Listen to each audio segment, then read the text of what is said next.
開嘅南向望濕地公園景觀嘅戶型單位咧，高達3萬幾嘅，最平嗰下咧都大概2.89嘅。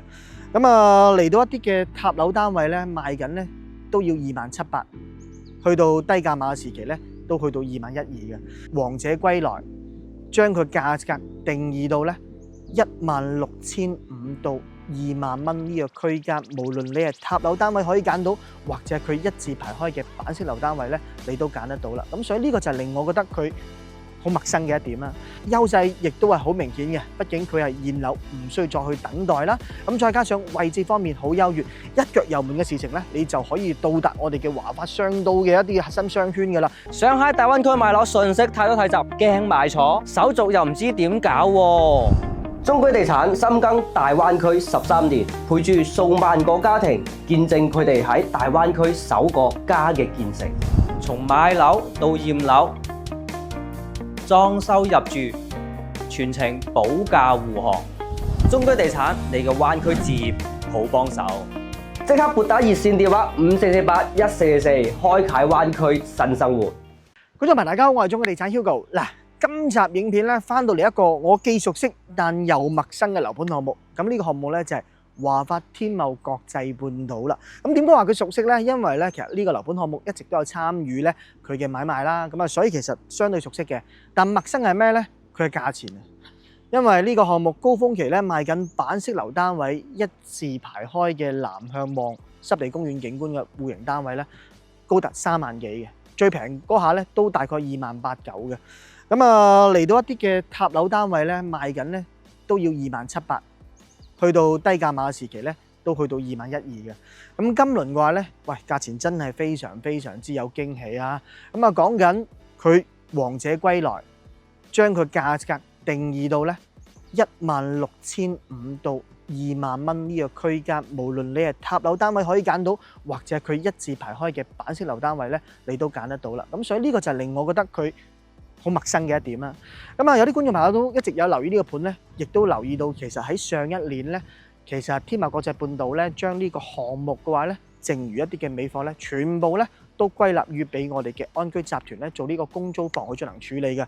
呢件事情咧一直咧令到呢個盤咧爭議性非常之大，嘈得沸沸揚揚啊！所以一直有啲業主咧不斷去維權啦，去發表佢哋自己嘅聲音啦。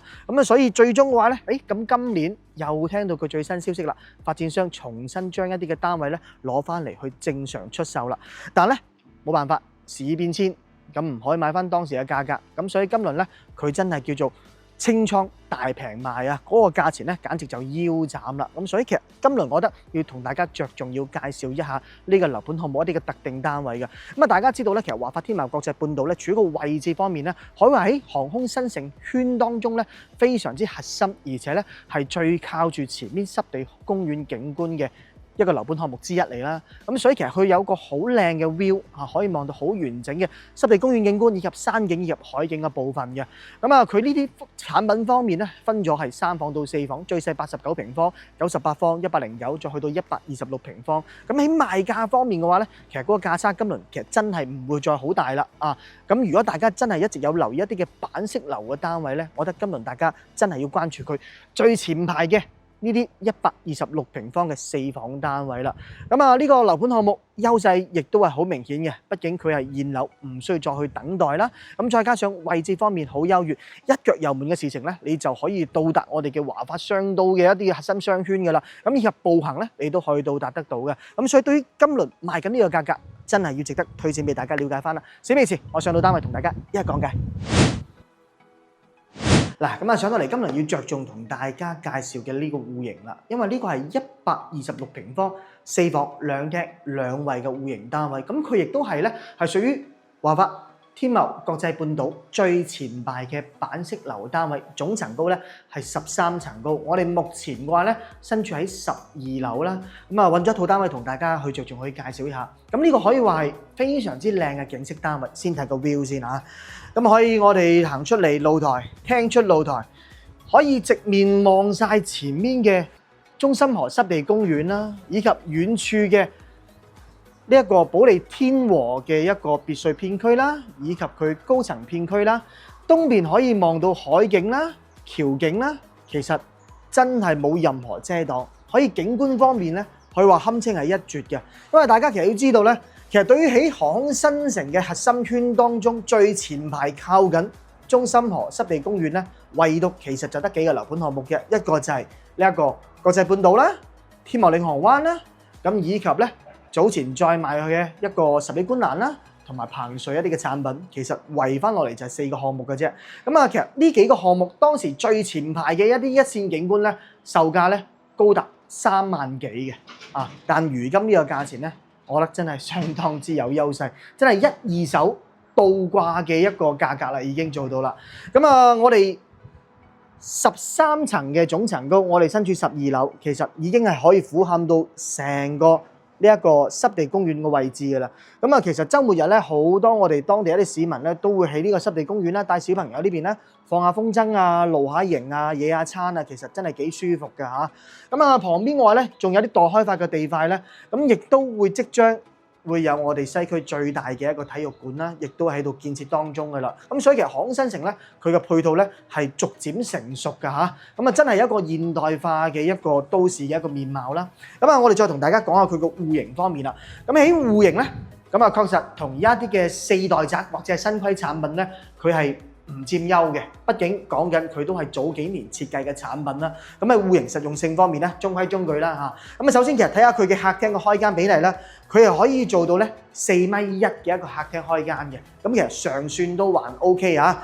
咁啊，再嚟到佢嘅一個餐區位部分咧，3.05米啊。咁佢嘅開間比例其實係適用擺放一啲嘅細嘅圓形餐台，大概4人嘅一個圓形餐台都冇問題啊。呢個完全根據自己嘅裝修喜好嘅風格咧去定性啦。但我覺得擺長形餐台咧更加適合，因為你哋兩邊嘅一個就餐區嘅位置咧，以及亦都可以做翻佢嘅一個餐邊櫃咧，都係冇問題。咁重點呢個戶型咧係南北通透雙露台，咁我哋餐廳對出呢個先係佢嘅一個生活露台。咁啊，生活露台咧就唔算話好大嘅，但作為一個晾曬區嚟講咧，我覺得亦都冇問題啦。咁佢亦都可以睇翻我哋小區嘅一個部分嘅中軸園林咧，係可以嘅，冇問題嘅嚇。好啦，咁啊，再嚟同大家介紹下佢嘅廚房區域啦。咁啊，廚房中規中矩，唔算大 L 型嘅一個操作台面啦。咁冰箱、雪櫃擺位咧，可以擺對開門大冰箱咧，係冇問題，完全闊度、深度都係足夠嘅。咁所見到呢啲都係交標啦。咁有我哋嘅抽煙機、煮食爐、消毒碗櫃，咁以及熱水爐咧都係交標。咁喺幾年前嚟講咧，呢個天茂國際半島咧，其實算得上係咧交標比較高㗎啦，因為佢嘅客廳咧個風管機咧都完全同大家做好晒啦，以及佢嘅牆身咧、天花咧都做好晒嘅。有啲意思係咩咧？佢係選擇一種跳式嘅設計，一個頂部方面咧，佢係一個米321。頂部方面咧係一個純白嘅一個顏色，咁喺牆身方面嘅話咧，呢啲係用咗米白嘅一種顏色，所以佢有少少跳色。如果對裝修方面唔需要搞得太複雜嘅話咧，我覺得呢種嘅一個漆面咧係亦都完全配搭得幾靚仔㗎啊！咁可以大家見到啦，兩邊個窗戶一開咗之後咧，非常之通風，真係空調都唔需要開啊！咁啊，再同大家講下佢一啲嘅從入門口嘅位置啦。咁呢個戶型咧，佢亦都係一字板樓啦，所以佢係做咗一梯兩戶嘅設計，兩邊嘅電梯咧都可以打得開啊！咁所以一出嚟咧有個獨立嘅電梯廳嘅一個空間啦。咁呢度全部都可以俾自己進行使用翻啊！日後裝翻佢嘅一啲嘅鞋櫃方面咧，其實都互不干擾，冇問題嘅。咁其實發展商咧已經係幫大家亦都配備咗佢嘅一個鞋櫃嘅啦啊！咁啊啲全部入牆櫃方面咧，全部都同大家配備好晒，配戴嘅係呢啲嘅3七開嘅子母門。咁再同大家睇房間區啦。咁呢個係第一間嘅客房啊。咁啊房間方面並唔算得話好大啦，但其實要想擺一啲嘅話咧，5尺床凳靠住窗邊，你都可以做到兩邊落床冇問題。但呢個景色咧係跟住客廳同向，可以望到呢一個中心河濕地公園景觀㗎，以及遠處山景都可以望得到。其實今日咧嘅天氣咧灰蒙蒙嘅感覺啊。平時嘅話咧，靚天氣望出個 view 咧，其實更加舒服。